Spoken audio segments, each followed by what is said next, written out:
हाम्रो company civil concept विगत 3 वर्षदेखि नक्सा र घर निर्माणको सबै काम गर्दै आएको छ। अनि धेरैको जिज्ञासा थियो कि तपाईको कम्पनीले के सुविधा दिँदै आएको छ भन्ने। त्यसैले आज हाम्रो कम्पनीले दिँदै आएको सुविधाहरूको बारेमा भिडियो बनाएको छु, अन्तिमसम्म हेर्नु होला। Number 1 2D plan, structure drawing, 3D drawing र cost estimation. Number 2 compound wall. Number 3 modular kitchen. Number 4 false ceiling र टिभी क्याबिनेट। नम्बर 5 टाइल वा granite installation. Number 6 electric plus plumbing हो। Number 7 painting. Number 8 door window fitting. Number 9 sanitary हो।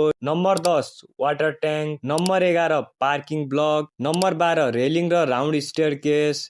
र अन्तिममा number 13 hot water plus cold water. यति सुविधाहरू हामीले दिँदै आएका छौँ। यसमा तपाईको बजेट अनुसार सुविधा घटाउन बढाउन सक्नुहुन्छ। यदि घटाउनु भयो भने घरको लागत घट्छ र अझै केही यसमा थप्ने सोच्नु भयो भने तपाईको घर बनाउँदा खर्च बढ्न जान्छ।